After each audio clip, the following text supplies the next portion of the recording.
A partir de agora, aqui na Brasil Atual, Colibri na Quarentena. Uma conversa com quem está envolvido em trabalhos de cultura e entretenimento em tempo de pandemia. Colibri na Quarentena, um momento para refletir e se reinventar, na música, no teatro, no cinema e em todas as expressões de arte. Olá pessoal, no programa de hoje nós vamos falar da série de comédia dramática Imagem Vinil, que leva para a ficção o histórico LP duplo de Aldir Blanc e Maurício Tapajós, gravado em 1984. Um papo com o roteirista Gustavo Colombo e com Márcio Tapajós, filho do saudoso Maurício. E na sequência, nós vamos ouvir o cantor pernambucano Ayrton Montarroios, que comenta o projeto Um Mergulho no Nada. Ele está homenageando grandes nomes da música popular brasileira do passado e compositores contemporâneos. Tudo online, em casa, na quarentena. Bom, nós estamos em contato agora com Lisboa e com o Rio de Janeiro. Vamos fazer esse link São Paulo, Lisboa e Rio de Janeiro. Nós vamos falar de um projeto muito legal, uma comédia dramática chamada Imagem Vinil, baseada, né, na obra de Maurício Tapajós e Aldir Blanc. Então, eu tenho o prazer de receber aqui, nesse papo com a gente, o Márcio Tapajós, que está lá em Lisboa, filho de Maurício Tapajós. Salve, Márcio. Salve, boa tarde, bom dia. E boa noite, tudo. E boa noite. E o Gustavo Colombo, que é da produção, né, dessa série, dessa comédia dramática que vai ser exibida aí no Prime Box Brasil. O que é mais legal é que sobre a música popular brasileira, sobre um cenário, né, da Tijuca e de outros lugares, né, que compõem toda a obra de Maurício Tapajós e Aldir Blanc, que é muito legal ter esse tipo de produção, uma produção dramática, mas que tem um lado musical, né? Isso é muito legal. Então, eu queria começar, se me permite, o Márcio, que está em Lisboa, começar com o Gustavo para falar um pouquinho do nascedouro desse projeto. Por favor, Gustavo. Boa tarde, pessoal. Então, o projeto ele veio da ideia do Fred, né, que é o criador do projeto, Frederico Cardoso, é meu sócio lá na produtora Cinema Petisco, e ele criou essa ideia, junto com conversas com a Paty, filha do Aldir, e ele veio com essa ideia, trouxe assim, ele já tinha esse projeto mesmo antes de eu ser sócio dele na nossa produtora, ele veio assim, ter essa ideia, esse projeto, que é transformar o álbum Aldir Blanc Tapajós e Maurício Tapajós numa série de ficção. Aí eu achei a ideia ambiciosa, assim, né? Claro. E muito interessante, assim, pô, legal. E aí ele começou a me explicar que ele já tinha esse projeto há muito tempo, tentando fazer. E aí a gente levou nos canais e tal, até que levou no Prime Box Brasil, que topou a ideia, se amarrou. E aí a gente começou a desenvolver.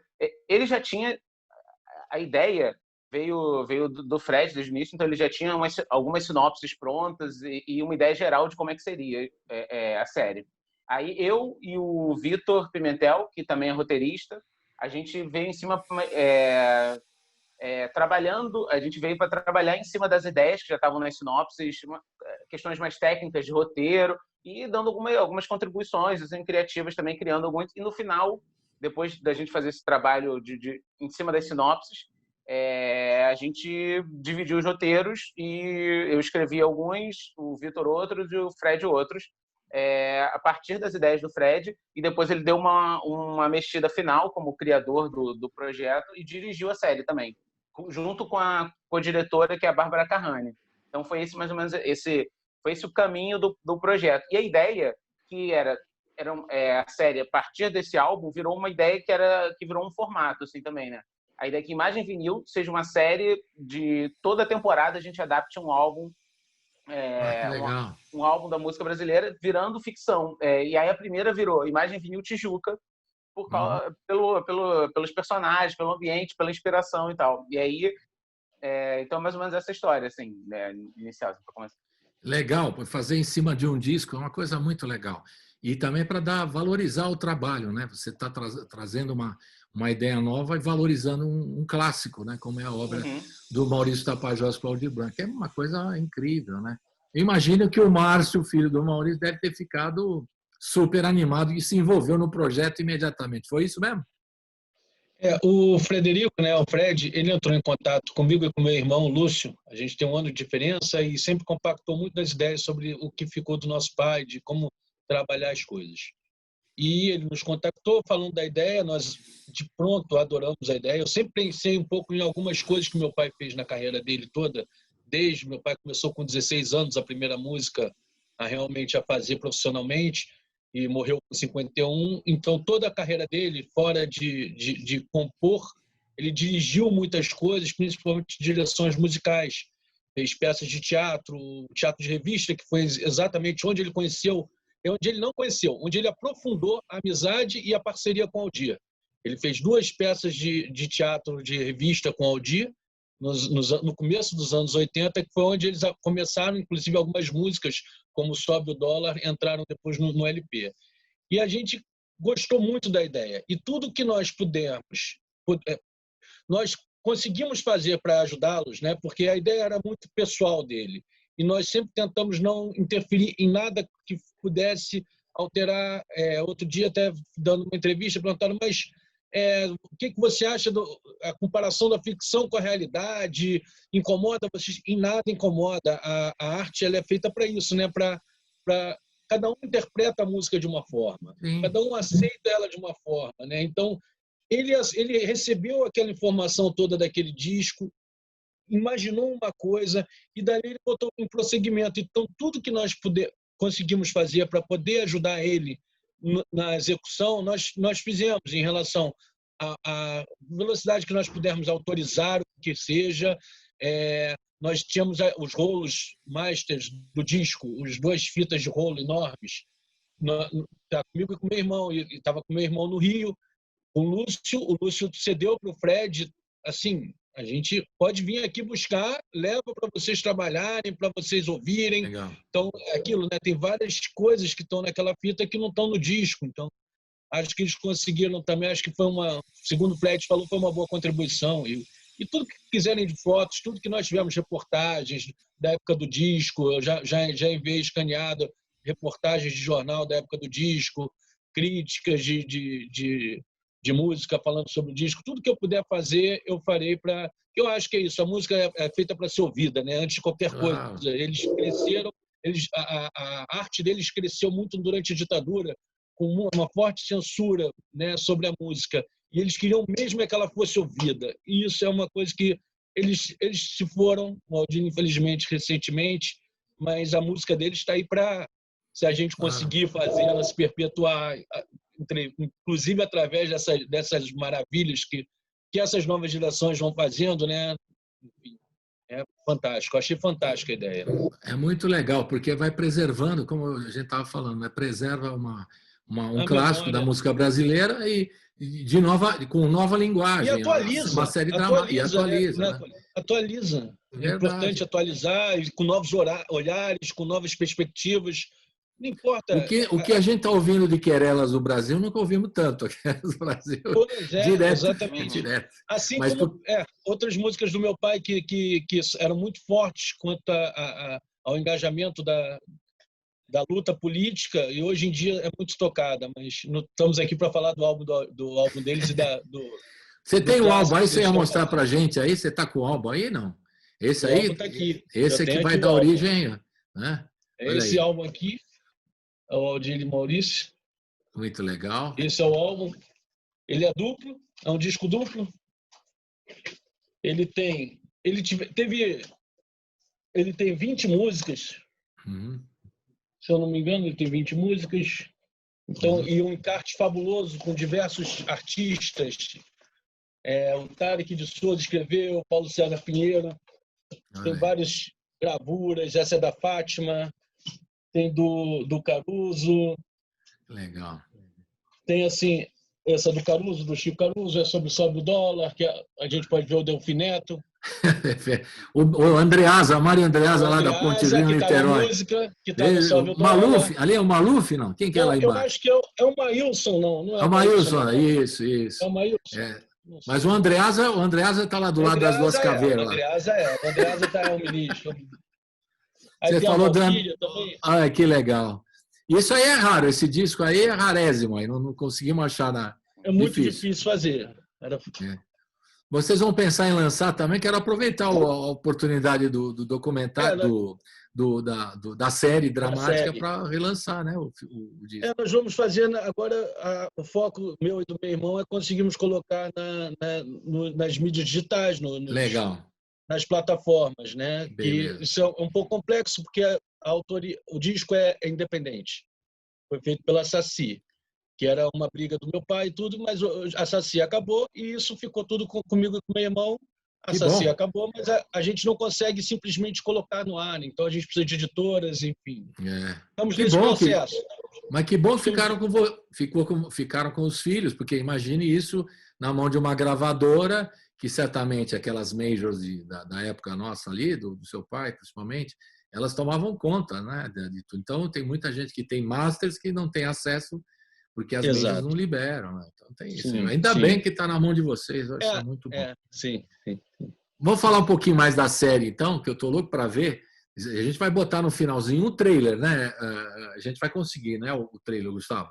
A gente põe no finalzinho. Sim, claro. Né? Vamos mandar depois a gente material. põe uma rara do Maurício Tapajós que o Márcio vai mandar para a gente. Então a gente vai terminar com uma dose dupla. É bem legal esse papo. Fale um pouquinho mais. Vocês escolheram como é que foi o roteiro, vocês trabalharam o roteiro em vários episódios. Quantos episódios são? São 10 episódios. Cada episódio tem 2 músicas que a gente usa de inspiração para criar a história. E as 2 aparecem nos episódios. E aí, assim, uma facilidade, né? Mas ao mesmo tempo uma dificuldade, é que as músicas já têm muita história ali. Elas já estão muito escritas. Assim, quando o Fred veio com a ideia, eu falei assim, Fred, mas a gente vai mexer em cima disso aqui, criar em cima... E o Fred, ele veio com essa coisa, não, a gente vai... Desde o início ele já veio com essa ideia de misturar as duas e criar uma coisa nova ali. E eu sempre fui meio assim, caraca... no final eu vi... É um desafio. Eu vi que assim, a ideia do Fred acabou funcionando ali, criando algo novo. Porque assim, o meu medo talvez era assim, de mexer numa coisa que é tão icônica, assim, né, que fosse incomodar os fãs e tal. E aí eu pensei, não, o melhor é tentar seguir mais aquilo. Mas eu acho que a ideia dele de criar algo novo acabou sendo, assim, a partir daquelas ideias, mas algo não totalmente literal ali, eu acho que, no fim das contas, acabou sendo interessante um lado de criar alguma coisa nova, mas, ao mesmo tempo, assim, até mais no sentido... evitou da gente tentar respeitar demais e acabar justamente por isso mesmo desrespeitando. Então, você acaba ficando aquém da expectativa dos fãs, porque a gente queria muito fazer aquilo e a partir de obras que já tem uma história ali, já tem quase... as músicas tem uma narrativa ali pronta, então a gente ia acabar desagradando as pessoas, no fim das contas. Ia ficar aquém, então a gente acabou tomando essa liberdade, muito a partir dessas ideias do Fred, que a gente foi criando. E aí foi isso de misturar 2 histórias e tal, e muita coisa foi mudando ali no meio do caminho. Legal. A Valquíria, a gente transformou ela numa criança, que tem ali no álbum, ele tem até a ilustração ali, porque a gente pensou assim, na Tijuca, não sei quem conhece, tem uma praça chamada Praça Xavier de Brito, que é conhecida como a Praça dos Cavalinhos e tal. Isso. Aí a gente criou toda uma história que é mais infantil, uma coisa mais leve, lúdica, com animação, que mistura animação e até uma parte documental ali no meio, da galera fazendo exercício na praça. A gente filmou também, ficou bem legal assim. E tem coisas mais pesadas, que a gente fala até de ditadura. E aí a gente, na época, assim, a gente está vivendo um momento tão louco assim no país, que na época quando a gente começou a trabalhar os roteiros, era uma coisa que a gente achava assim, nossa, será que a gente abordar desse jeito, a gente tentou dar uma coisa que falava do passado e também falava dos eventos de 2013. O episódio que vai ao ar nessa quinta, que é o Querelas do Brasil e que o Entre o Torresmo Entre o Torresmo e a Moela. E aí a gente achou assim, de alguma forma ficou atual de novo, assim, e meio fora do tempo, assim, né? Super. Não, eu imagino o desafio de fazer, porque a música do Maurício e a letra do Aldir já propõe um roteiro mesmo, já propõe uma ideia, né? Não só a letra, como a música propõe. Se ela dependendo do samba, ou ela é mais assim, mais assado, ela já propõe Uma narrativa é a palavra que estava faltando. Uma narrativa, ela propõe, né? A letra e a música já propõem uma narrativa. Então, imagina o desafio de criar uma história em cima de uma música tão forte, né? Que imagino que seja muito difícil. Eu acho que é legal vocês terem aceitado isso e seguirem nessa ideia de fazerem a partir daí de outros discos. Isso vai ser uma maravilha, né? E é interessante essa fórmula que eles usaram, de usarem 2 músicas como fio condutor.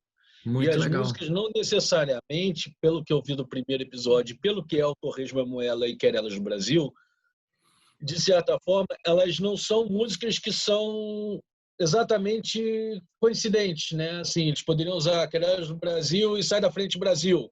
Não, eles usaram 2 músicas conforme o roteiro veio da cabeça deles. Eu achei isso bem interessante no primeiro, que foi Perder um Amigo e o Bonde, que são músicas belíssimas, belíssimas mesmo, assim, como músicas e como letras, são muito lindas.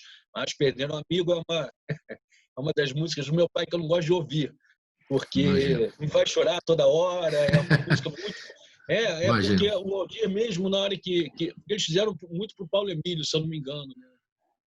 Que logo que eles perderam Paulo Emílio e fizeram uma homenagem, e aí depois, quando meu pai morreu, o Aldir falou da música.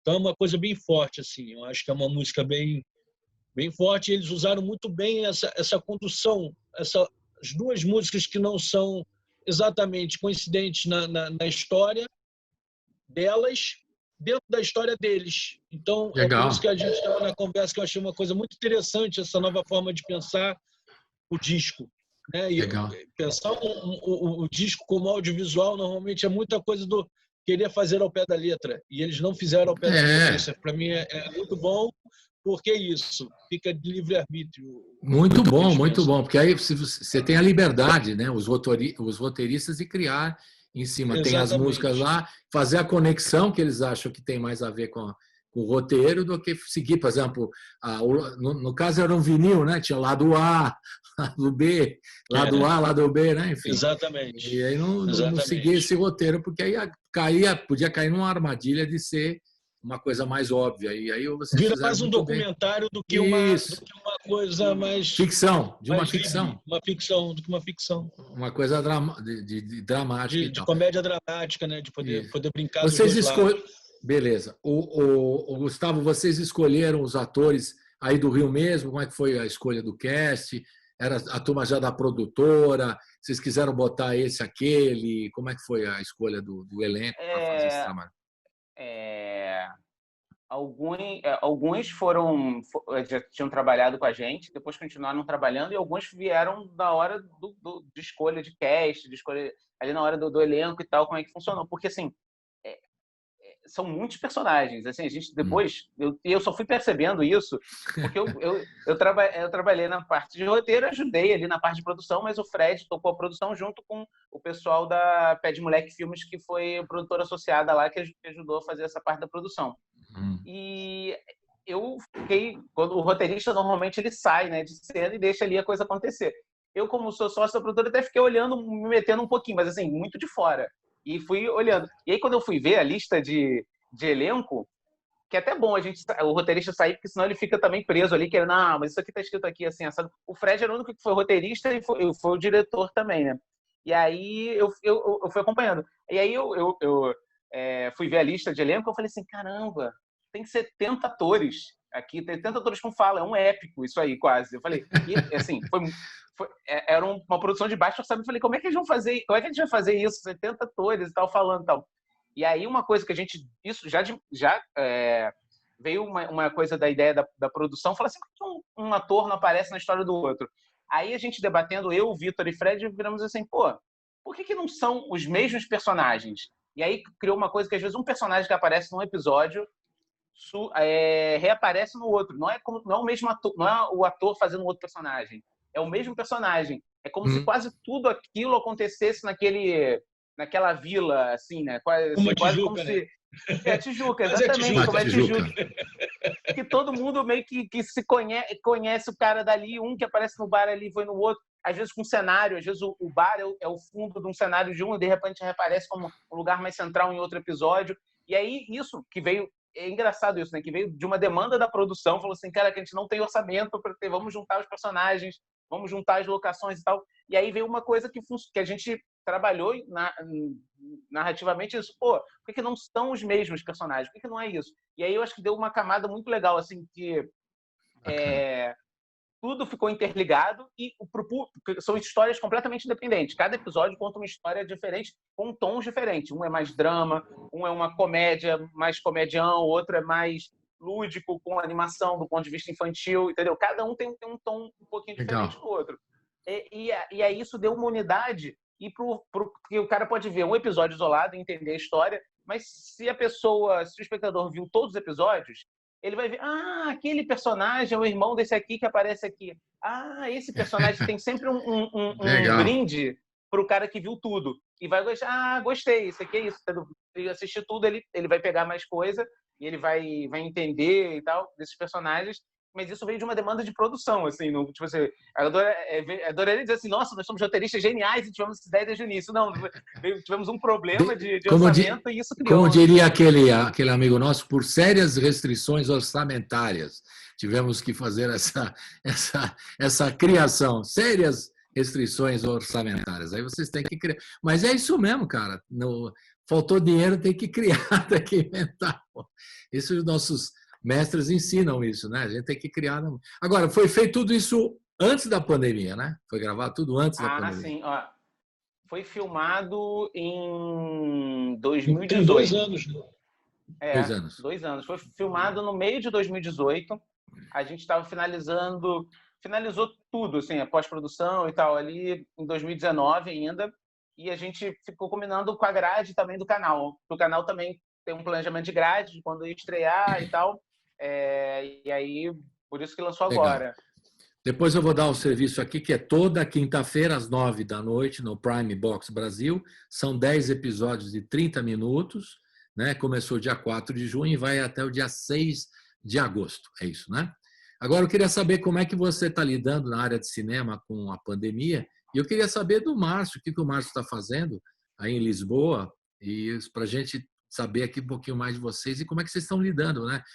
Portugal já está na saída do isolamento e nós ainda estamos no isolamento confuso, uma bagunça Brasil, enfim. Se for falar disso, a gente fica nervoso.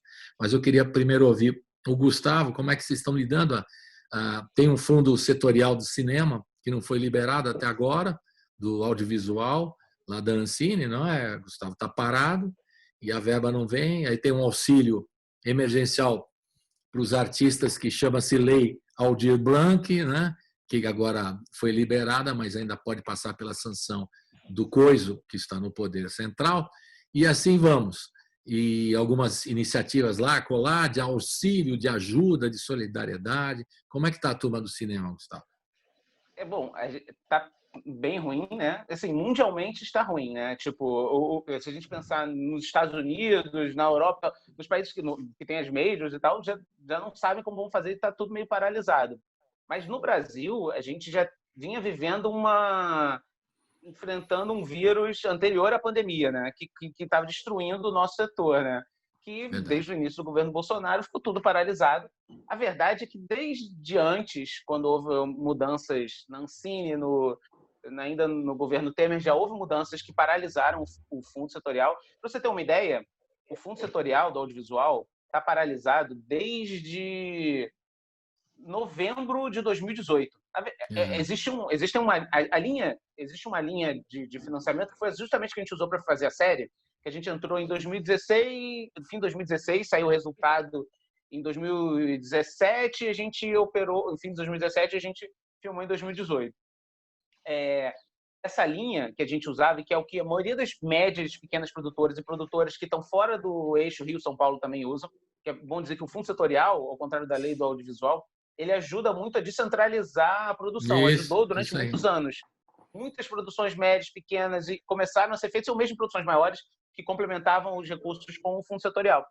E em abril de 2018, ainda na gestão Temer, quando teve uma mudança na Ancine, foi paralisado o fluxo contínuo de TV, que é uma linha para produção de TV, ligado aos canais. Os canais escolhem os projetos e você usa esses recursos do fundo para produzir. Em novembro iam ser lançada uma nova linha, lançou, mas num sentido, mas numa forma que, a meu ver, não foi muito boa, que acabou atrapalhando muitas produções. E esse recurso que está paralisado desde abril e que em novembro teria sido lançado um novo, que até então não entrou, não tem desde então recurso sendo direcionado para o setor. Verdade. Para o setor de produção. Então está paralisado desde o fim de 2018, 2019, 2020. A gente está nessa... E assim, se você pensar bem, existem recursos emergenciais para vários setores técnicos que você podia liberar agora. Que quem é câmera, quem filma som, toda a parte de produção, de logística e tudo, que precisa do set de filmagem. Mas existem alguns recursos que, por exemplo, a Ancine poderia lançar linhas emergenciais que nem precisariam ser escolhidas como emergência para ajudar as pessoas que trabalham ali no setor só, mas continuar um processo de escolha de projeto de desenvolvimento. Roteiristas poderiam estar desenvolvendo conteúdos para os produtores podiam estar orçando projetos, finalização, edição, animação, etapas de produção que podiam estar sendo já de cara linhas de produção liberadas para essas pessoas trabalhando, porque elas trabalham de casa ou à distância. Verdade. Uma série de animação, trabalha num canto ou no outro, e os outros teriam que ter uma linha específica de você pensar. Pessoas que precisam do set de filmagem e precisam o tempo todo, porque a pessoa sai de uma filmagem para alguns dias, no máximo uma semana, às vezes nem um dia, e entra em outra. Com esse porte, agora as pessoas não tem o que fazer. Tem gente passando fome. Não estamos falando nada exagerado, nem dramático. É passando fome mesmo. E a gente entrevistou aqui a Laís Bodans, que está aqui no SPCine em São Paulo, e a Tata Amaral, falando que tem essa verba do fundo setorial para o cinema, está contingenciada aí há um tempão, desde 2018, como você falou. A verba não liberam, eles não querem saber de ajudar a cultura desse país. O Márcio está lá em Lisboa. O Márcio está lá em Lisboa, ele deve ouvir essas notícias, deve ficar deprimido. Fala, pô, hein? Como é que você vê o seu país longe? Eu tenho minha mãe e meu irmão no Brasil ainda, né? Então, assim, fora a família da minha mulher também, nós somos os dois brasileiros. E, enfim, então todos no Brasil, a gente fica muito apreensivo, principalmente pela saúde, pela forma de lidar. Aquilo que estávamos conversando um pouco antes. É muito difícil de vermos uma situação dessa na qual não há um reconhecimento do governo federal, uma coisa de cima para baixo, na qual todos entram em sintonia dentro do como agir com um problema tão sério quanto esse que pegou o mundo de surpresa. Não foi o Brasil, não foi os Estados Unidos, não foi a Europa, não foi só, é o mundo. Então, quando aqui em Portugal, teoricamente, foi não vou dizer que foi um sucesso, porque enquanto houverem mortes e ainda tiverem muitos casos ativos, nada é sucesso em relação ao ataque dessa pandemia. Toda morte ela tem que ser considerada. É uma família que perde alguém, é alguém que deixa de ter uma vida por conta de um vírus que está acometendo o mundo e que ele é muito sério, ele passa com muita facilidade. E aqui, como Portugal está muito perto é fronteira com a Espanha, é a única fronteira que Portugal tem, e viu o que estava acontecendo com a Itália, começou a acontecer com a França e começou com a Espanha, Portugal rapidamente se fechou.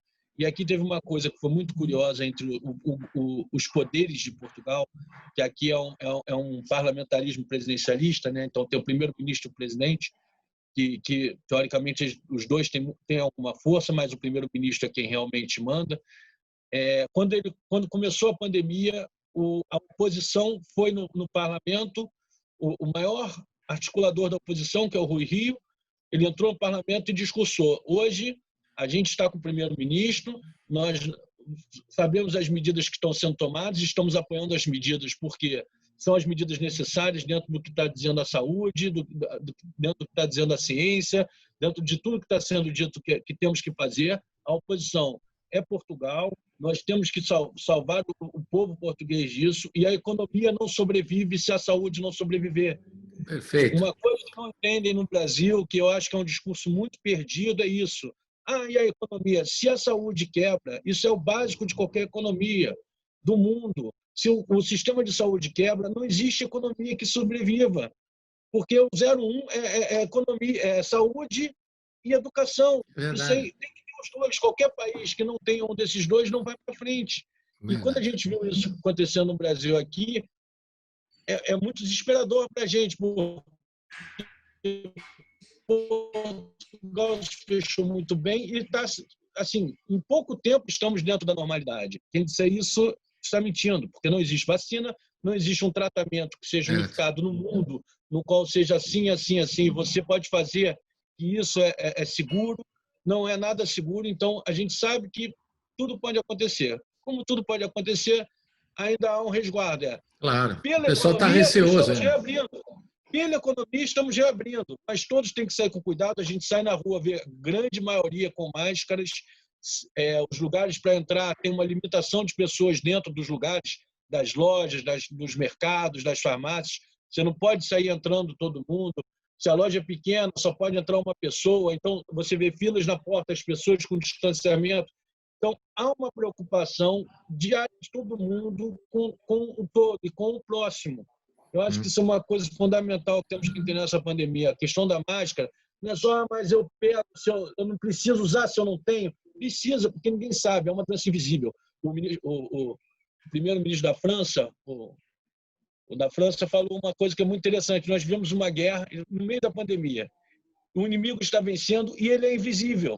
Verdade. Então, Macron, como é que a gente está com o inimigo invisível? Nós temos que pensar nas formas de agir. Claro. E aqui, por exemplo, você me perguntou antes o que eu fazia aqui, né? O que eu estava fazendo aqui, né? Então, acho que é importante até para contextualizar em relação a isso tudo. Eu sou consultor imobiliário da Remax, numa agência da Remax, que é uma agência, é a Remax Forever aqui, que é muito boa, e eles fizeram uma preparação da gente durante a pandemia. Começou a pandemia, começamos a ter preparações de como deveríamos agir para ter um atendimento com as pessoas, através de fazer... vai mostrar um imóvel, sem a pessoa sair de casa, a gente fazer vídeos dos imóveis, as coisas todas para você fazer tudo certo, com pessoas dando palestras para as pessoas não entrarem numa paranoia, claro. Para quando nós comportarmos em casa com o dia a dia, de nós acordarmos e nos sentirmos bem e fazer a barba e nos arrumarmos e pentearmos o cabelo.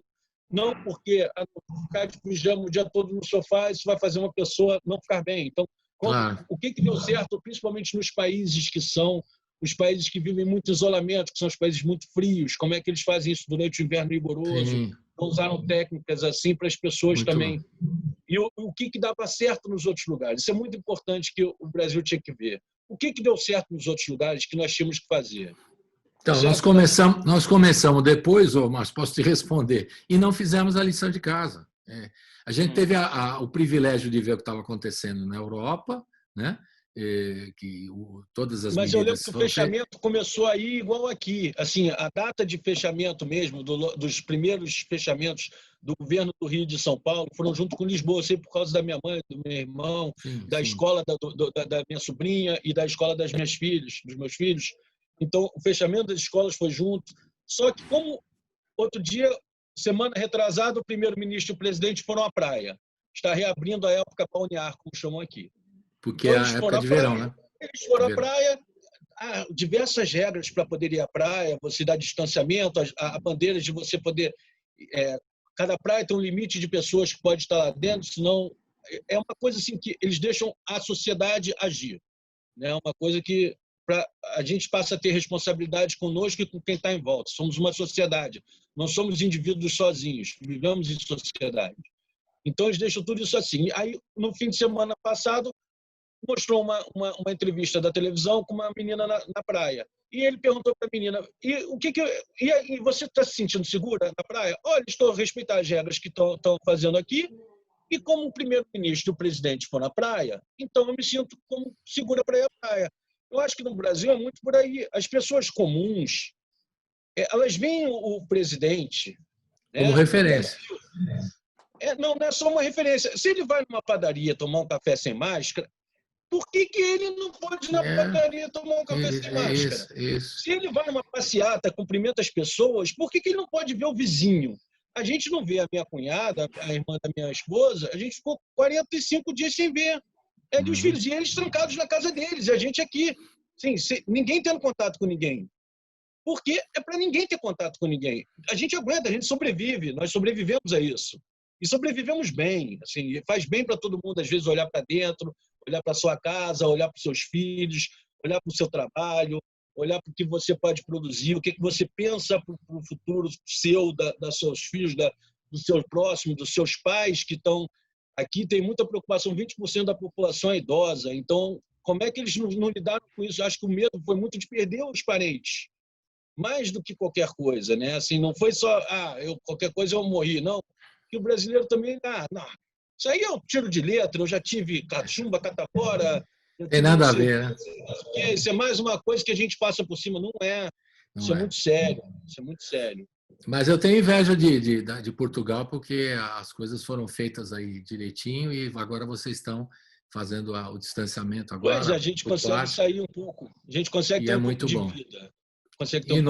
E nós aqui no Brasil, né, Gustavo, estamos sofrendo com esse desgoverno, né, que tem verba para a cultura, que simplesmente ignora a cultura, né? O que acontece em ministério, que não tem Ministério da Cultura, é a secretaria que vai mudando. Enfim, é uma observação boa. Assim, se no Brasil, com todos os problemas que a gente sabe que tem do governo federal, de desacordo com o que eu penso, do que cada um pensa uma coisa, todo mundo é livre para pensar o que quiser. Mas se ele tivesse mantido o Mandetta no começo e dado, em vez de pegar o Paulo Guedes e falar Paulo Guedes que manda, e o que o Paulo Guedes falar a gente tem que fazer, e não fosse isso, não, o Mandetta manda, o que ele disser agora a gente vai todo mundo fazer. Eu acho que o Brasil hoje estaria muito melhor e teria tido muito menos briga. Não, perfeito. Porque o que ele falava era de acordo com o que a ciência falava, assim, se você passa a acreditar nas fórmulas que deram certo para uma emergência dessa de saúde, que a emergência de saúde é gente sendo perdida, a gente tem que fazer de tudo para salvar. Não importa se é direita, esquerda, centro, são pessoas morrendo, são parentes de alguém, temos que fazer de tudo para salvar. Eu acho que poderia ter tido muito menos briga, está tudo muito melhor. Infelizmente, foi o caminho que ele levou a isso. Não tem ministros, tem verbas, mas não tem verbas. O dinheiro sai, mas não sai. É isso, é bagunça. Sai, mas não sai. É uma bagunça. E só para você, além de tudo isso, né, da questão, que ele ficou enciumado com o ministro da Saúde, que estava aparecendo mais que ele, que parece uma criança mimada, né? Um sujeito despreparado totalmente para assumir qualquer coisa. Ele não entende que o dar certo com o ministro é dar certo para ele. Pois é, mas ele não vai entender. Tanto é que, só para encerrar, que o Papa vai muito longe. O cara está boicotando a transparência dos números dos mortos. Está boicotando isso. Ninguém no mundo fez isso. Ele está manipulando, segurando as informações. Não há transparência sobre o número de vítimas. Ele não acredita em estudo. É um absurdo. Porque assim, ele tem um projeto.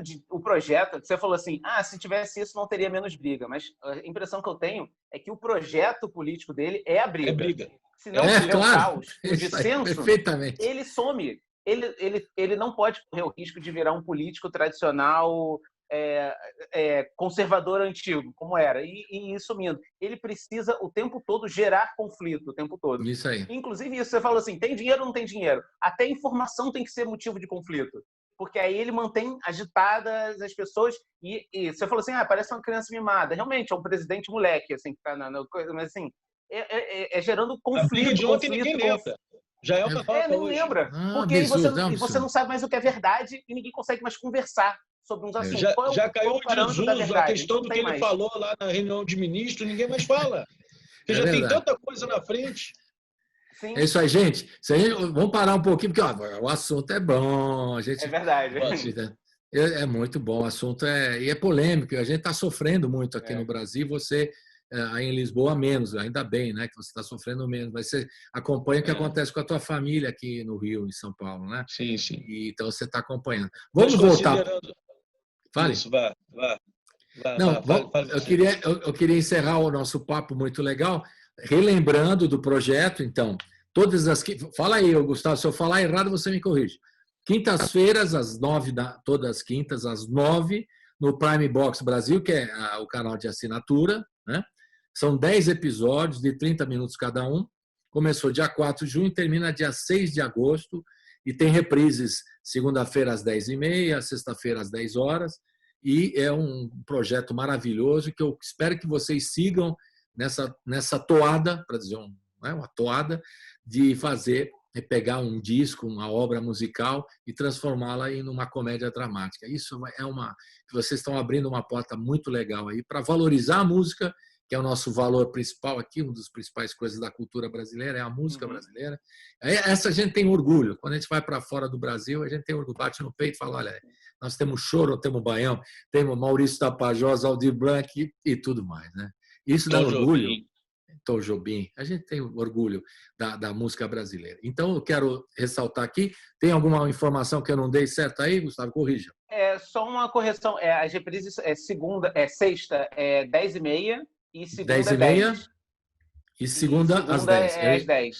Aqui o meu estava corrigido. 10h30 e 10 da manhã. 10h30 e 10 da manhã, é isso, Gustavo? Isso. 10h30 e 10 da manhã. Se quiser, assiste às 10, que aí vê outro programa lá no Prime Box. Fica 10. Mas é importante que às 9 horas, toda quinta-feira, o cara vai lá e assiste, e é bem bacana. 21 horas. 9 da noite. 9 da noite. A gente tem negócio de 20, é uma confusão. Mas, enfim, 9 da noite, toda quinta-feira, no Prime Box Brasil. Eu queria agora que vocês A gente vai passar um trailer, um pedacinho, né, Gustavo? Um trailer. E o Márcio não podia deixar dar um presente para nós aqui, né, da Rádio Brasil Atual, da TVT, da Rede Brasil Atual. A gente vai ouvir o pai dele, o Maurício Tapajós, de saudosa lembrança, querido, um cara muito querido também, não era só um super compositor, ele era muito querido. Isso eu posso lhe garantir. Né? Você é filho dele, mas você sabe muito. Ele era um cara muito... Porque tem os artistas que são muito bons e tal, mas não tem assim Ele era muito agregador. Muito agregador. Boa palavra, isso mesmo. Então a gente roda agora o clipe, né? Um clipe da série dramática, 10 episódios, e o Márcio vai nos passar aqui pelo link, a gente vai assistir o que é o Maurício cantando Querelas, é isso, Márcio? Querelas do Brasil. Ele cantando Querelas do Brasil, que estará nesse próximo episódio do Imagem Legal. Vinil. Então a gente termina assim, bacana, para cima, falando, né? Porque se a gente for discutir o nosso país, a gente vai ficar meio deprimido. Não podemos ficar deprimidos, vamos em frente, vamos sair dessa. Vamos ficar todos bem, vamos ficar todos bem. Isso aí, eu estou com você. Tomem suas precauções, fiquem todos bem. Isso aí. Então a gente vai terminar com um abraço virtual para o Gustavo lá no Rio de Janeiro e para o Márcio Tapajós lá em Lisboa. Valeu, gente, até a próxima. E a gente fica em contato aí. Queridos, tchau. Valeu. Tchau.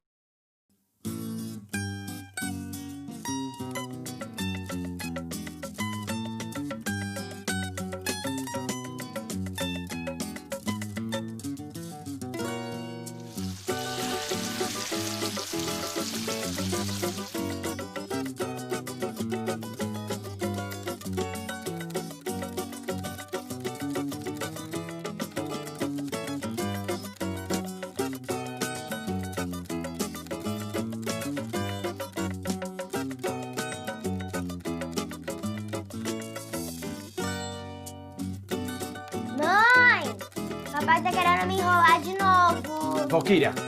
Quê? Olha só. Eu e sua mãe, a gente pensou uma coisa muito melhor pra gente fazer. Muito melhor do que ir naquela praça. Agora você vai ter todos os seus cavalos em casa, aqui, ó. Tia e todo, ó, que beleza, ó. Ó. Isso é um unicórnio.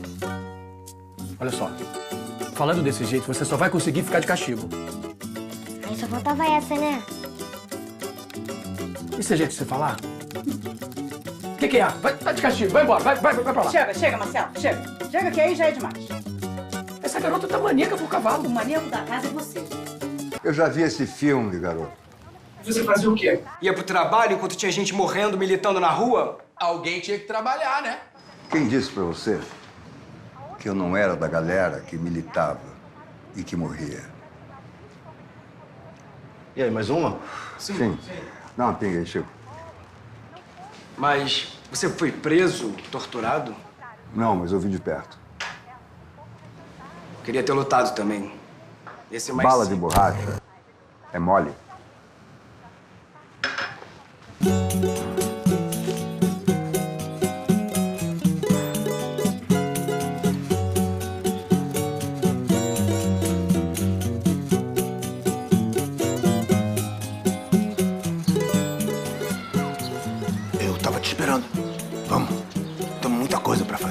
Vô, eu falei com o Marcelo que a gente foi ao cinema, mas ele...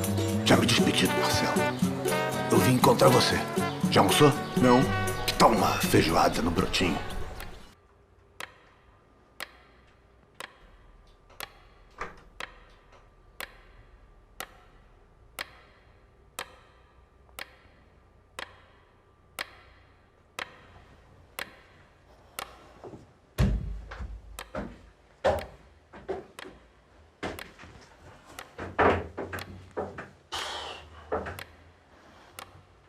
Tá atrasado.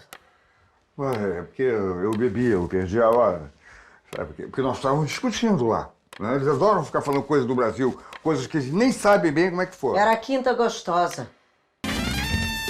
Incrível esse repertório de tormentas, dor, abismo, que frágil atravessará para chegar onde estou. E na data inadiável do caos onde se equiparou meu corpo.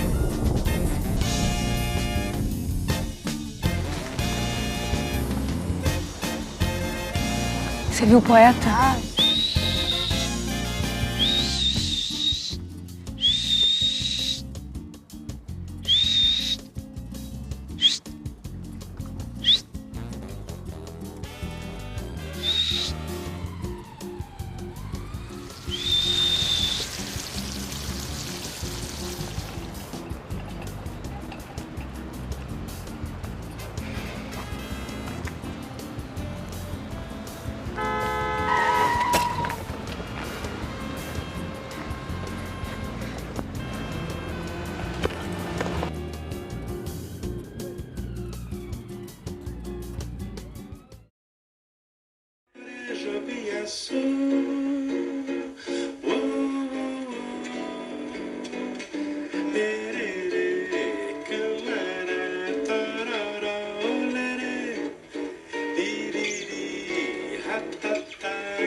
Você está ouvindo Colibri na Quarentena.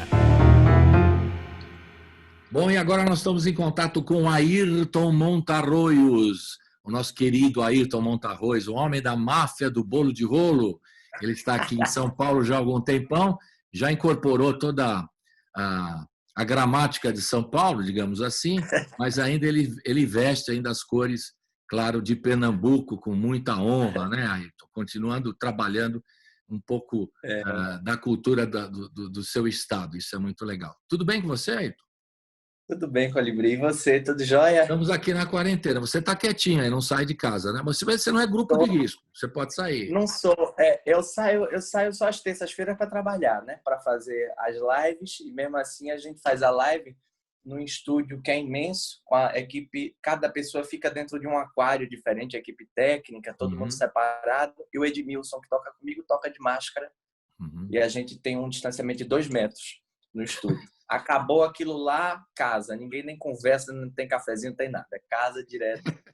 Então novos tempos, né? É um novo estilo, né, de trabalhar aqui. Vai ser assim, temos que nos acostumar.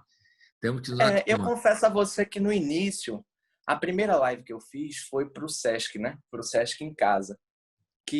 Eu achei assim uma iniciativa genial, porque foi um negócio assim, a pandemia surgiu. Em uma semana o Sesc deu um jeito muito bom. A qualidade das lives são boas, né? Eles têm uma equipe técnica toda como é que fica monitorando a distância, tudo por WhatsApp, todos os técnicos no WhatsApp, tudo. Não fica ninguém dentro da sua casa, o equipamento todo aqueles eles deixam na portaria do seu prédio higienizado, eles ensinam a montar tudo. A qualidade é ótima. Mas eu achei aquilo esquisito, assim, apesar de ter gostado muito de fazer, o público é maravilhoso, assim, dá muita gente vendo, né? Até mais do que geralmente a gente está acostumado no teatro. Imagina, eu faço shows para teatro de 400, 500 lugares, muitas vezes menos, 200. E de repente a gente faz uma live com 2.000, 2.000 e tantas pessoas. Então, assim, é meio assustador essa força da internet, tudo. Mas apesar disso, me deu um certo incômodo por ser na minha casa, assim, ser no meu retiro, né? Eu sou canceriana, assim, então minha casa é meu ninho, é meu esconderijo, minha coisa. Eu fiquei meio, assim, incomodado, digo, mas não tem aplauso depois que a gente acaba de cantar. Não tem aquela coisa do público, você não sabe se o povo gostou, porque no teatro você faz alguma coisa, puta, fui bem, o público aplaudiu, fui bem mesmo, né? Que bom, então, que eu estou gostando. Em casa não rola. Então, eu tive que aprender a lidar com isso. E aí, o Thiago, né, meu produtor, já teve essa ideia. Disse, não, vamos fazer uma coisa num estúdio, tomando todos esses cuidados, né, distanciamento e tudo, para poder você se sentir mais à vontade e a gente ter um trabalho que fique registrado para a posteridade. Porque vai ser um tempo que a gente vai olhar para trás e vai dizer, olha, lembra daquele tempo que os artistas não podiam estar nos teatros e faziam isso aqui? Vai estar lá registrado numa boa qualidade, né?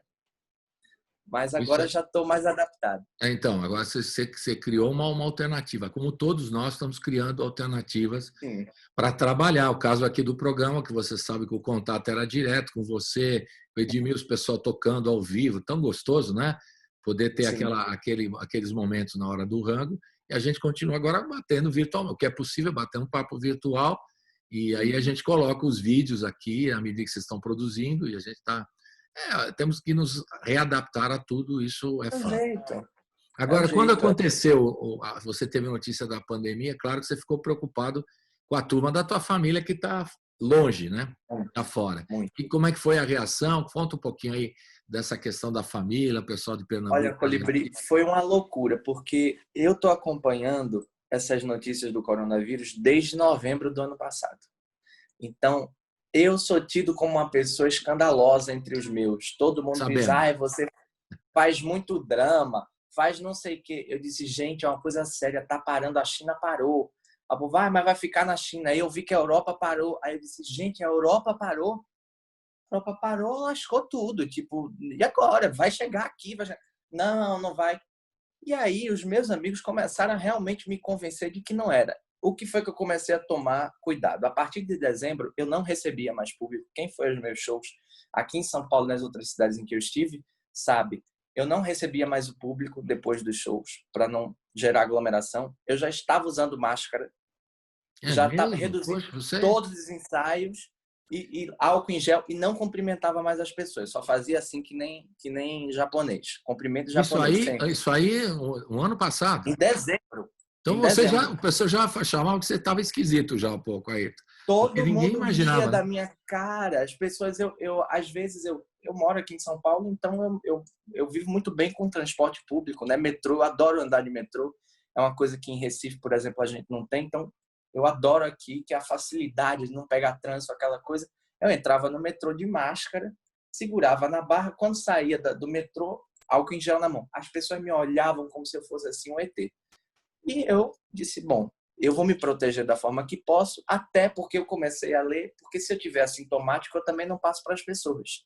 Fiquei pensando nesse cuidado. O último show que fizemos, antes da pandemia, foi no Sesc Pinheiros.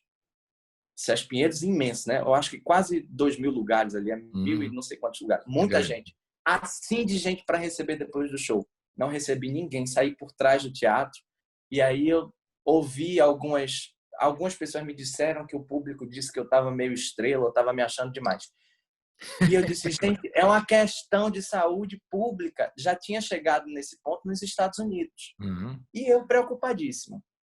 E o pessoal dizendo, não, isso é uma bobagem. Inclusive, isso foi tão forte das pessoas me dizendo que eu era louco, que eu comecei a dizer, puxa, talvez eu realmente esteja louco, né? Comecei a entrar na distopia. E aí, o que foi que eu fiz? Eu disse, estou com saudade da minha família, já fazia um ano que eu não ia a Recife, eu decidi não cantar no carnaval esse último ano, então fiquei sem aquela minha ida anual a Recife e disse, estou com um espacinho na agenda, tinha uma semana entre um show e outro, eu disse, vou comprar uma passagem vou ficar com a minha tia essa semana, que eu gosto muito da minha família, de estar com a minha avó, com minhas tias, minha mãe. Aí comprei a passagem e fui para Recife. Isso foi dia 14 de fevereiro, ou não, 14 de março, né? Quando foi no dia 15, foi decretada a quarentena. Ou seja, fiquei preso em Recife um mês, porque eu fiquei com medo de pegar avião para voltar, com uma malinha que eu levei de uma semana, quer dizer, as roupas eu tinha que... Ainda bem que eu estava na casa da minha tia, porque me dava a possibilidade de eu lavar as roupas e reutilizá-las, né? Porque... E fiquei um mês na casa da minha tia preso e pensando na minha casa, porque eu moro só. Então, minhas plantas, minhas coisas... Eu disse, gente, minhas plantas estão morrendo, minha casa está às baratas, assim, minha comida que está na geladeira está estragando, né? As frutas que estão na fruteira estão... Coisas que a gente... Preocupações de casa, né? E aí eu falei para minha tia, disse, tia, ó, vou ter que voltar. Vou ter que voltar. Eu tenho uma prima que é médica, eu disse, Catarina, seja realista comigo. O que é que eu tenho que fazer para não pegar isso no voo? Ela disse, olha, loucura total. Bota um capuz, vai com o maior óculos, inclusive foi com esse óculos, que é o maior que eu tenho para proteger, vai com a máscara, ela me deu uma máscara dela, aquela N95. Porque imagina, o cantor pegar uma doença dessa no pulmão, uma coisa que a gente não sabe a longo prazo o que é que vai causar, né? Por exemplo, as pessoas que tiveram Zika, até hoje sentem dores musculares, dores nas articulações, então a gente não sabe daqui a 2 anos quem teve coronavírus e curou, o que é que vai acontecer. Então eu tomei todas as precauções, comprei aquela passagem para ir na primeira cadeira e o pessoal também da Gol tomou... Tinha uma senhora que estava sentada do meu lado e a cadeira depois da dela estava vazia. A própria aeromoça nem pediu, disse assim, senhora, por gentileza, se levante e troque. E ela ficava espaçando as pessoas, fazendo um rodízio dos lugares, tudo. Não toquei no rosto, não dormi para não encostar a cabeça na coisa. E álcool em gel, passei na cadeira inteira, passei... Loucura total. Cheguei em São Paulo, liguei para o Thiago, né, meu produtor, disse, Thiago, e agora como é que fica a situação? Porque a gente tinha show marcado até novembro. Começou o ano, a gente já tinha agenda quase que fechada do ano todo. Que bom. E o Thiago desesperado. O Thiago desesperou, disse, olha... Aí tem o momento do pânico, né? Um monte de coisa marcada e tem que parar tudo. E as contas não param de chegar, né? As contas não param de chegar. E aí o Thiago falou, disse, olha, a gente vai ter que dar um jeito de se adaptar a esse novo tempo, não parar de trabalhar, porque a gente nem se enquadra no auxílio emergencial, porque não seria suficiente para pagar as contas, também não se tem nenhum outro auxílio desse. Ou seja, a gente está num não grupo, num não lugar de pessoas de classe média ali que ao mesmo tempo são autônomas, dependem do que ganham, não tem grandes poupanças, aquela coisa toda. E desespero total. Minha família, minhas tias, avós, todas de idade, todas mais velhas, né? Maiores de 65 anos. E o que eu fiz foi tocar o terror com todo mundo. Liguei para todo mundo, olha, se você sair de casa, você vai morrer sufocada. Você vai morrer afogada no seco. Não saia. Fiz o maior escândalo. Minha avó morrendo de saudade de mim. Não pude ver minha avó. Peguei o carro da minha tia. Fui de carro até a porta da casa da minha avó, quando estava lá em Recife. Buzinei ela assim no coisa. E baixei o vidro. Fiquei conversando com ela. Eu dentro do carro, de máscara. E ela de máscara dentro da casa dela. Conversando assim, 10 metros de distância. E aquela coisa toda. Então, assim... Foi um momento muito inóspito, né? Um momento de muita tensão, realmente. Assim. É de muita incerteza. Você não sabe se vai perder as pessoas que você ama, ou você não sabe se vai pagar as contas de amanhã, você não sabe se os trabalhos, o que é que vai acontecer com o trabalho. Então, mexe com tudo. Mexe com tudo. Verdade. E aí você tinha com o Thiago organizado os shows, como chamava o projeto? O Mergulho no Nada, não é isso? O Mergulho no Nada, que a gente foi selecionado pelo PROAC, né? No ano passado, fui o primeiro lugar do PROAC, para surpresa minha, porque eu nem sabia que tinha sido colocado esse projeto. A Quarup, que é gênia, tem uma equipe que faz projetos e colocou de todos os artistas, e eu fui sorteado lá, não sei, fui... Selecionado. Enfim, selecionado. E eram 7 shows que faríamos no interior do estado, nos teatros, né? A gente faria, e era o interessante desse projeto, foi que eu tinha conversado com o Thiago uma vontade que eu tinha de fazer oficinas de música brasileira para o pessoal, para o povo mais carente, né? E o Thiago ouviu isso, não me falou nada e passou isso para Quarupi. Então, eles botaram no projeto 7 shows e 7 oficinas para a gente fazer nas comunidades e tal, porque Legal. é tão importante a gente levar a cultura a esse pessoal que muitas vezes não tem oportunidade, né? E eu estava super empolgado de fazer. Essa seria a agenda desse mês inteiro. A gente ia passar esse mês inteiro fazendo essas 14 apresentações ao todo. E aí veio essa pandemia, as contas do PROAC, como são contas públicas, a gente tem que prestar conta disso ainda esse ano, né?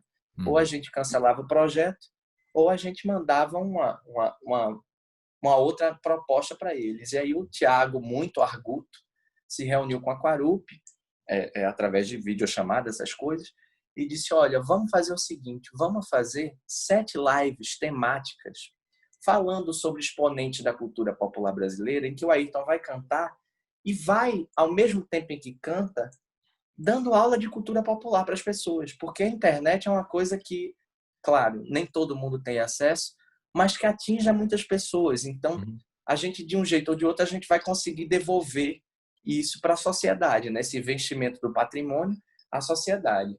E, ao mesmo tempo, a gente vai ter um trabalho para fazer, porque, vou falar que a gente fala muito da questão financeira, tudo, mas a gente tem que lembrar que se a gente também fica parado em casa, a gente enlouquece. Eu não sei ficar parado. Não sei ficar sem fazer nada. É então, verdade. Você é todo agitado ainda, vai ter que... É elétrico, eu não paro. Então, assim, toda semana são 10 músicas novas que eu nunca cantei. Ou seja, são 70 músicas.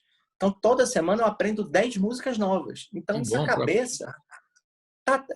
Eu não estou nem sentindo pandemia mais. Porque Mas eu tô trabalhando. é bom isso, é bom essa criatividade, né? É muito bom. Você está fazendo o que tem que fazer todo mundo, né? Na dificuldade de criar. Na dificuldade de criar. Aí teve eu acho. Pode falar, meu querido. Eu queria que a gente ouvia, já está na hora de a gente ouvir uma música, né? No nosso papo aqui. Você começou com o João Gilberto ou foi um dos... Foi o primeiro, foi João Gilberto? Foi o primeiro, foi o João Gilberto. Você fez uma pesquisa do repertório do João Gilberto, escolheu 10, é isso? 10 músicas? Foi assim que funcionou? Toda live a gente coloca em média 10 a 11 músicas para poder dar 1 hora. Legal. E aí nós vamos ouvir agora qual que a gente vai ouvir agora, nesse intervalinho rápido agora? Tem uma música linda, que é o Pra Machucar Meu Coração, a música do Ari Barroso, que o João Gilberto interpretou genialmente e que eu cantei nessa apresentação ao vivo. Legal. E quem que está com você nessa apresentação para a gente... Comigo está o grande violonista e meu amigo querido do peito, Edmilson Capelucci. Que toca um violão majestoso, né? Maravilhoso. Opa, imagina, então vamos ouvir Pra Machucar Meu Coração, do Ari Barroso, do repertório de João Gilberto, a homenagem que o Ayrton Montarroz está fazendo a todos esses grandes da música brasileira. A gente roda agora com o Edmilson Capelucci no violão e o Ayrton Montarroz cantando. Roda!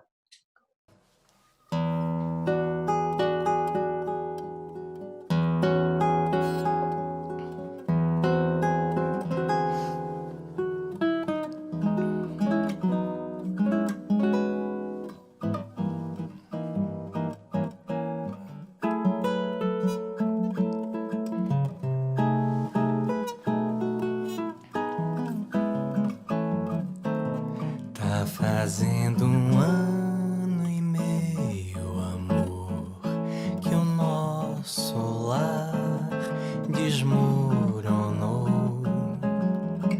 Meu sabiá,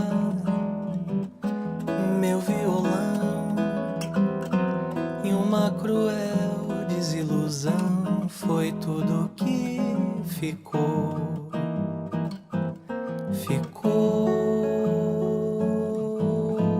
Pra machucar meu coração.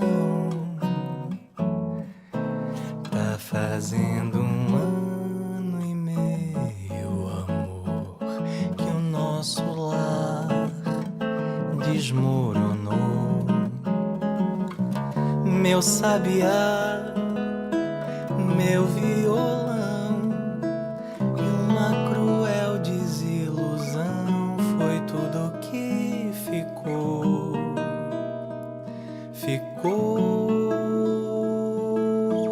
Pra machucar meu coração.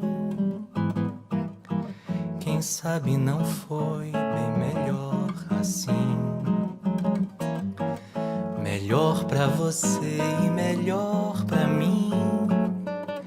A vida é uma escola onde a gente precisa aprender a ciência de viver pra não sofrer.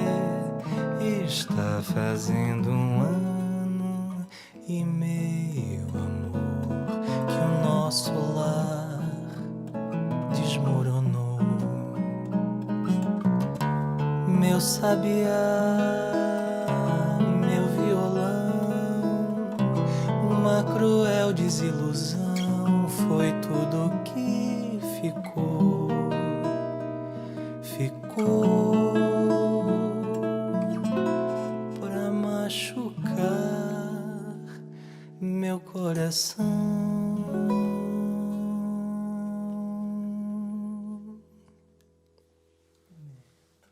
Estamos de volta aqui com o Ayrton Montarroz, falando sobre a pandemia, falando sobre o projeto que ele está fazendo para o PROAC e essas lives aí homenageando os grandes da música brasileira e também os contemporâneos. No final a gente vai tocar uma surpresa aí que o Ayrton está nos revelando. Agora, esse trabalho de pesquisa, como é que você faz? Você mergulha nessa pesquisa, você seleciona, por exemplo, o Edmilson sabe tudo do violão, aí ele fala assim, essas aqui do João Gilberto, papapá. Como é que é o processo para essas lives? Na verdade, na escolha do repertório, eu sou tirano, né? Ninguém opina em nada, nem o Thiago, nem o Edmilson. Eu digo, olha, isso aqui. Agora, o Edmilson, eu tenho a sorte, porque eu não trabalho somente com músicos bons, eu trabalho com músicos que estão afinados comigo. E eu e o Edmilson, a gente é como se fosse irmão de música. A gente tem um gosto musical muito parecido, para não dizer idêntico. Porque a gente, quando para, às vezes, quando a gente, nas épocas das vacas gordas, que podíamos nos encontrar, a gente ensaiava aqui em casa e muitas vezes eu dizia, Edmilson, senta aí, acabou o ensaio, ouve esse disco. Puta, botava o Edmilson aqui, o Edmilson chorava. Aí, então que disco é esse? Aí eu ia atrás do disco, no outro ensaio eu já dava o disco de presente para ele. Ele vinha com a coisa, olha esse choro aqui, você conhece? Ele tocava o choro, aí eu chorava. Puxa, Edmilson, esse choro eu ouvia quando era criança.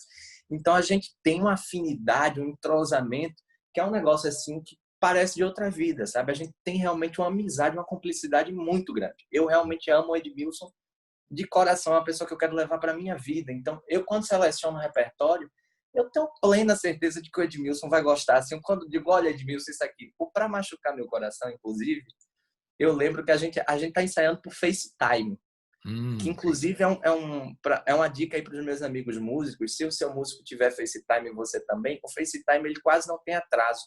Então dá para você ensaiar mesmo. É impressionante. Inclusive depois da pandemia, alguns ensaios que vão ficar meio assim vão começar a ser por FaceTime também. Já vou adquirir. Já tá adiantando. Já vou adiantar isso aí. E aí, quando a gente acabou de tocar o Pra Machucar Meu Coração, a gente se olhou assim e eu disse, puta, Edmilson, que música é essa? Ele disse, que música é essa? Assim, emocionado. Apesar de gerações diferentes, a afinidade musical é muito grande, né? Isso é muito legal. Exato. A gente se dá muito bem. E outro, o Edmilson é um baita conhecedor de música popular. É um cara que tem tudo de violão. É assim, então eu aprendo muito com ele. Eu às vezes solto assim uma coisa para ouvir ele falar. Aí ele fala, eu digo, então é isso aqui, vou pegando, vou pescando na coisa dele, porque é um cara que tem muita história também. E do choro, a família toda, né? Toda, a família dele, todos de grandes músicos, ligado ao choro, eu conheço ele também há muito tempo, é um brilhante músico. São gênios, né? Gênios, então assim... Isso que você também está fazendo quando você traz uma figura como ele, você está valorizando também o músico brasileiro, que você está fazendo também um trabalho muito importante, né? Muito legal. Ele é um grande músico, e me honra muito em dividir todos os trabalhos comigo, e o que eu posso fazer com o Edmilson eu faço, porque eu me sinto em casa, assim, com ele, musicalmente e irmanamente falando, me sinto em casa. Legal. Então, quando eu faço esse repertório, eu escolho, mando para ele, mas aí eu tenho uma pesquisa direcionada, porque eu tenho muitos amigos que entendem de muita coisa. Por exemplo, quando eu quero saber de samba, que eu tenho alguma dúvida, eu ligo para o Lucas Nobile, que é um cara que sabe tudo de samba. Se eu quero saber alguma coisa sobre Rafael Rabelo, também ligo para o Lucas. Quando eu quis saber de João Gilberto, eu liguei para o Otávio, que é um professor de universidade, que é um cara que é o maior fã de João Gilberto, tinha contato com a família do João nos últimos anos de vida dele, entende tudo de João Gilberto. Se eu quero saber alguma coisa de de Dalva de Oliveira, eu ligo para o Thiago Marques, amigo meu, jornalista de Brasília, meu próprio produtor, o outro Thiago Marques, que é meu produtor, que entende tudo de música. Então, o Silvio Moreira, que me ajudou agora na última live do Noel, do Dorival e do Caymmi. Então, essas pessoas me orientam, eu vou tirando dúvida, assisto o filme O Cartola, por exemplo, quando eu fui homenagear, eu li todos os livros que pude e assisti todos os documentários que tinham, assisti o Som Brasil, que a Globo fez. Então, procuro me abastecer disso para poder passar melhor. Legal. Você tem essas fontes, né, que você recorre e você faz a sua própria pesquisa. Que, na verdade, você também é um pesquisador, né? Porque o pessoal outro dia estava falando com um músico, eu falei, mas eu não sou um pesquisador no sentido exato da palavra. Mas já é, porque vocês fazem esse garimpo, vão aos livros, vão aos discos, e as pessoas que pesquisam para você se informar. Vocês fazem um trabalho jornalístico, é um trabalho jornalístico de pesquisa. Exato. É muito legal. É verdade, é verdade. Agora, Ailton, na sequência, você falou da família, a tua preocupação, resolvido o problema da família, você está bem instalado em quarentena, fazendo as suas lives com o devido protocolo, distanciamento correto e tal. Agora, o que a gente sentiu logo que aconteceu isso, foi um drama geral para toda a cadeia de trabalhadores da música. E você sabe, você faz shows, você tem um assessor, você tem um cara roadie, você tem o sujeito da luz, do som, enfim, toda essa cadeia de trabalhadores da música e das artes, né? Do teatro, enfim, do circo, enfim, todos os espetáculos aí. E esse povo está passando necessidade. Você ainda, como eu disse, eu falo isso, nós, né? Estamos aqui privilegiados, mas a turma está em situação dramática, passando fome, como eu falo todo dia aqui, porque é uma realidade. E a gente está tentando ajudar. Você tem visto, tem acompanhado, ou tem aprovado, tem ajudado alguma iniciativa de ação social nesse sentido para ajudar esses trabalhadores? Como é que você vê isso nesse momento? E se você conhece casos dramáticos aí, porque a gente tem ajudado na medida possível. Tem alguns amigos que ligam para cá, a gente conversa. Você pode ajudar não sei quem? Na medida do possível, eu ajudo, óbvio, né? E como é que você está encarando isso tudo?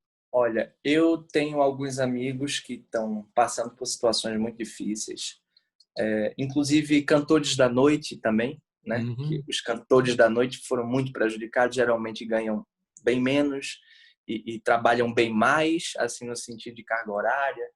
Os técnicos, as pessoas assim da coxia, né? As pessoas que trabalham comigo, graças a Deus, eu tenho muita sorte, porque com esse projeto das lives, todos continuam trabalhando. Por exemplo, a minha assessora está trabalhando, está recebendo. O meu músico está recebendo, meu produtor está recebendo. Os meus técnicos estão trabalhando como técnicos na live. Então, a gente, graças a Deus, da nossa parte, a gente conseguiu fazer com que essa roda, não do jeito que vinha, né, que a gente teria show até novembro, mas pelo menos não parasse agora nesse momento. Uma coisa que eu fiz também, que aos meus chegados, né, as pessoas que eu tenho mais intimidade para falar que são próximas, eu fiz o seguinte: eu moro hoje num apartamento alugado, por exemplo, e dei entrada agora para comprar o meu primeiro apartamentinho agora há pouco, aquela coisa toda, né, com dinheiro que junto do meu trabalho, aquela coisa toda. Mas eu moro em Higienópolis, tem um valor, meu aluguel custa, tem o seu valor. E a primeira coisa que eu fiz, eu disse, olha, minha quantidade de dinheiro que eu ganho por mês caiu quase em 50%. Mandei um e-mail para minha locatária, né, para minha senhoria, e coloquei, né, todos aqueles pontos, e coloquei se seria possível uma redução de 35% no valor durante 5 meses. Fiz um e-mail muito bem feito, ao que ela, muito gentilmente, humanamente, colocou de nem se preocupe, que vamos fazer agora um aditamento no contrato, e assim o fez. Peguei esse mesmo e-mail, esse corpo do e-mail, mandei para todos os meus amigos músicos e técnicos que eu sabia que moram na mesma situação que eu, de aluguel. Eu disse, olha, negociem. Há uma especificação no Código Civil em que as pessoas podem entrar em contato com os seus locatários em situação de calamidade para poder renegociar esses valores. Então, dei esse auxílio. Alguns amigos, nos valores que pude, fiz alguns depósitos de coisa. Outro dia, eu tive uma reunião com 2 deputados estaduais aqui de São Paulo, daquela que é de um partido, eu esqueci o nome agora, que é aquela campanha que você faz conjunta. Sim. Que foram eleitos agora, o pessoal da bancada ativista, né? Eles tiveram propostas agora para música, uma PL que eles estão apoiando a nível federal e outra PL a nível estadual. Exatamente. Estadual é muito interessante porque ela, ao contrário dos R$600, ela vai se pautar no salário mínimo. E uma coisa que o deputado falou lá, o Jesus, que é um deputado maravilhoso, ativista, negro, da periferia e músico, ele disse, olha, se o salário é mínimo, o próprio nome já diz, é um mínimo para se viver minimamente. Então, você não tem como ter um auxílio de R$600, sabendo que a indústria... Aí eu perguntei a ele, eu disse, olha, por quê que, por exemplo, a gente vai fazer isso para o músico e não vai fazer para o cozinheiro? Quer dizer, nós somos privilegiados? Aí ele me explicou, disse, olha, porque foi o primeiro a parar, vai ser o último a voltar e nós temos tributos específicos para essa área. Verdade. O técnico de som, ele, quando é contratado para o meu show, ele me dá uma nota fiscal de serviço. Aquela nota fiscal tem um tributo específico tem que pagar, né? daquela área. Então, a gente tem um fundo nacional guardado com esse tributo para essa área, para esse povo que agora precisa. Por quê? O povo não está para o Estado. O Estado tem que estar para o povo. O Estado não é uma empresa que tem que lucrar. O Estado tem que estar para o povo. O povo não pode morrer de fome. E os técnicos, as pessoas dos bastidores estão precisando. É um momento muito grave. Então, assim, eu tenho apoiado essas iniciativas. Alguns amigos deputados que eu tenho, o próprio Túlio Gadelha, que conheço de anos e anos, que é um cara que eu conheço pessoalmente. Muita gente, porque namora com a Fátima, parece que a pessoa perde o valor. De jeito nenhum. Túlio sempre foi um cara, uma das pessoas mais honestas que eu conheço, assim, íntegro, com os seus ideais. Primeiro que é um menino que nasceu em família rica, então não precisa de nada, verdade seja dita.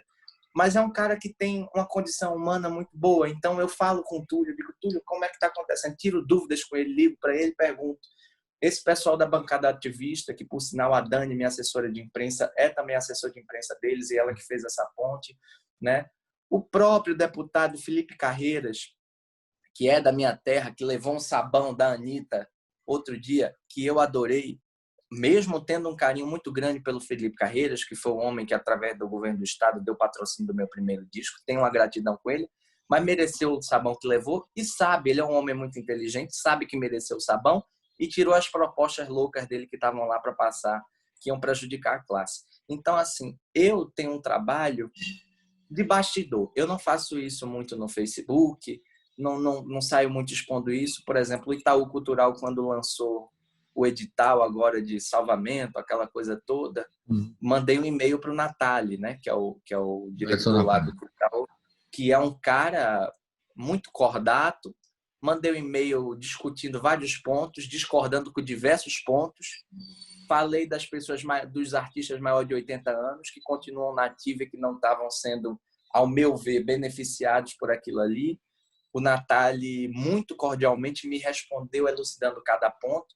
Não concordei mais uma vez, disse, Natália, eu não concordo. E ele disse, Ayrton, olha, mas que bom que a gente tem esse portal de poder conversar, discordar saudavelmente.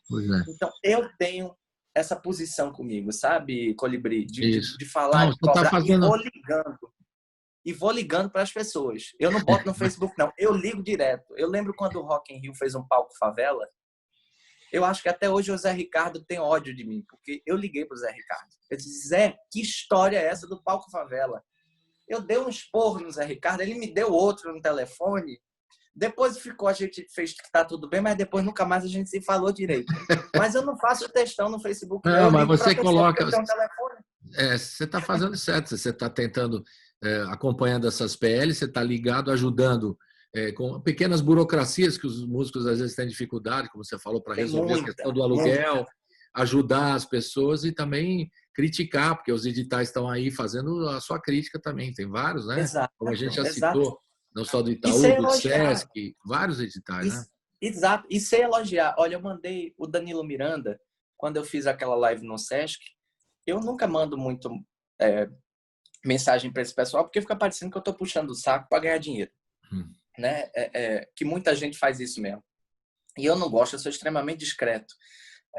Tem um escritório que vende show e eu não me meto com isso. Mas o Danilo Miranda me mandou um WhatsApp, não sei como ele pegou meu número, deve ter pego na base lá do Sesc, e me elogiou muito, disse aí, então fiquei muito emocionado com a sua live, assisti a live que eu fiz pelo Sesc e tal. Aí eu respondi a ele, eu disse, Danilo, outro dia eu estava falando sobre você com a minha tia e disse que coisa importante é o Sesc, como vocês tão rapidamente conseguiram dar um jeito em manter, porque não foi só eu que ganhei dinheiro, nem meu músico, foi todo o pessoal da produção do Sesc que estava de forma, como que se fala, afastada, né, por satélite, por tudo, mas que estava trabalhando. Ajudando. Né, os produtores, eles estão mantendo os técnicos na medida do possível, como ele disse aqui em entrevista para nós, né?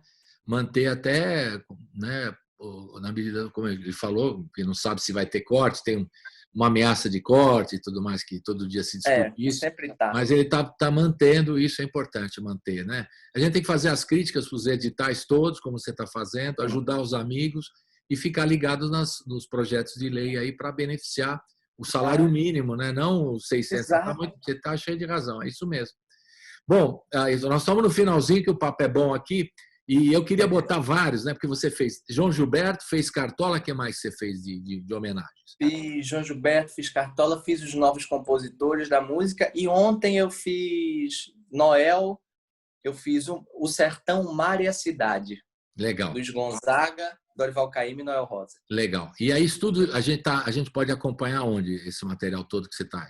Olha, isso aí, primeiro que essas lives acontecem toda terça-feira, sempre pontualmente às 19 horas, nas minhas redes sociais, @AyrtonMontarroios, tanto no Facebook quanto no Instagram, e no YouTube da Quarup, da minha gravadora. Geralmente o YouTube é o lugar melhor para se assistir, que você consegue colocar na TV e o som é magnífico, as imagens são muito boas.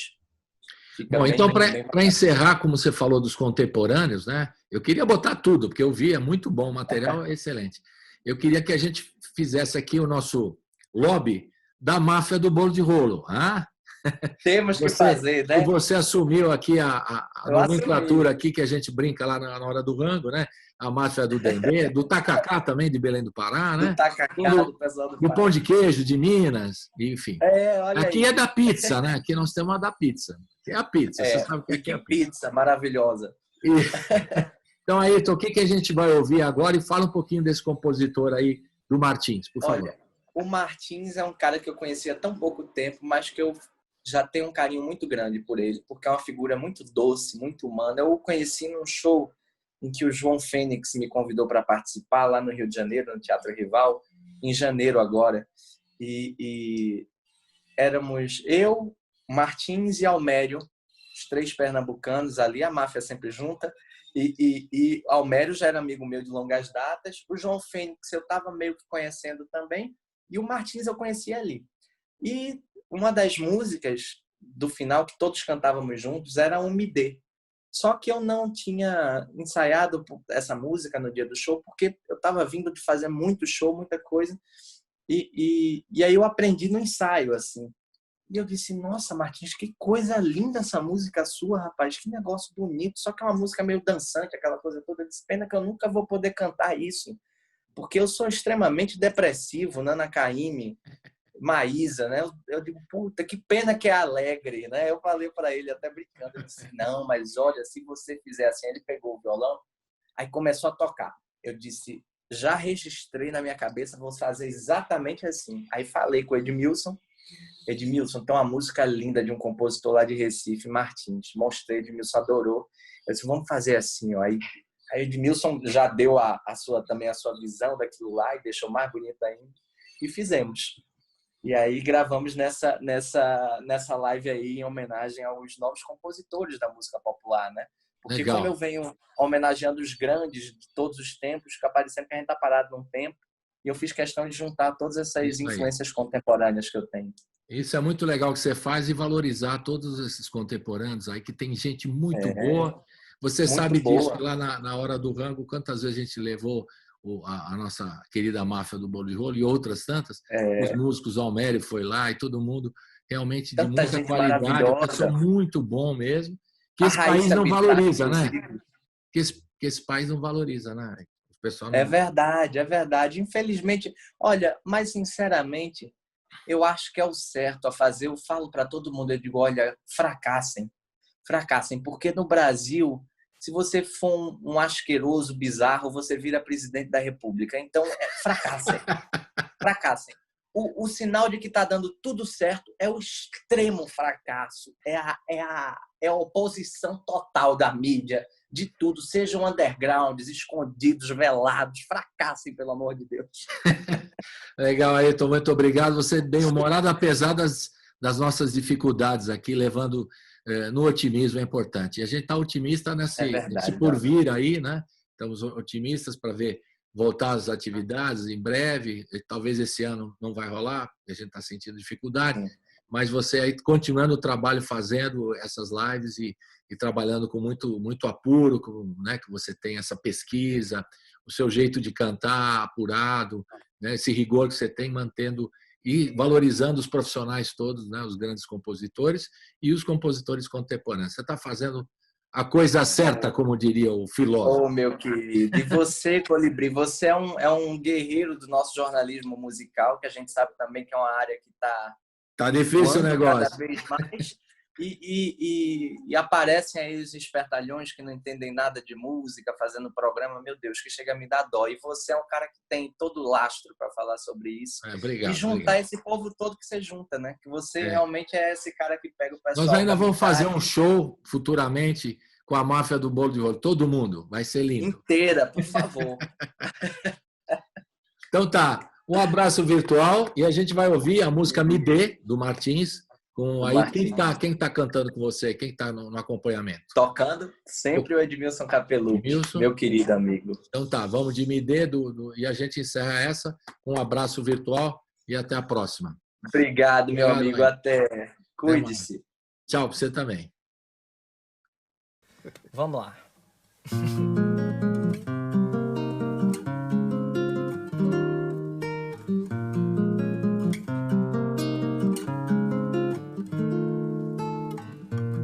Se você tiver de sobra pra me subverter, meu bem, me dê, me dê, me dê. Eu que nunca fui tão sério, faço pose de quem não te lê. Mas eu leio sim, eu só não sei se você quer. Tu que tens essa manobra e eu não sei corresponder, meu bem, me dê um motivo mais sincero pra eu não ter que amar você. Mas eu quero sim, eu só não sei se você quer. Minha configuração, meu lar, meu sal, minha consignação, meu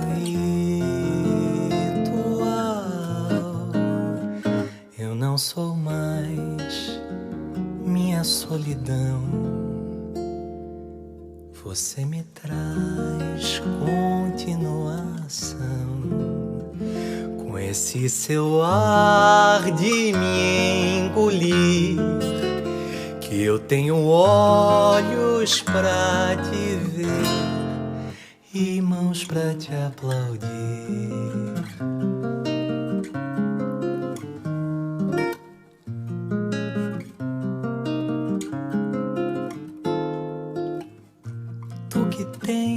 Essa manobra e eu não sei corresponder, meu bem.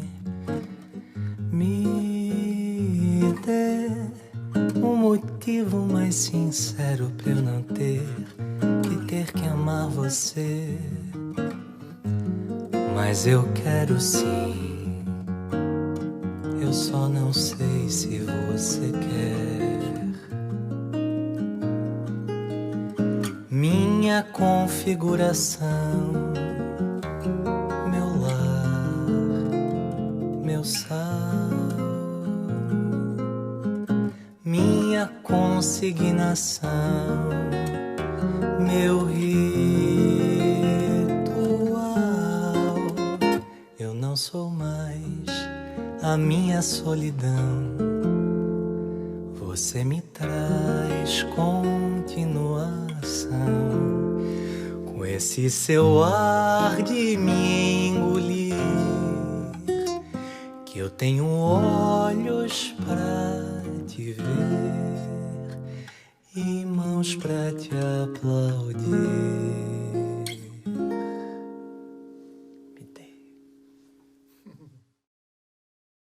O programa termina aqui, mas a programação da Rádio Brasil Atual segue com a Hora do Rango, hoje reapresentando Duas Casas. Fique com a gente.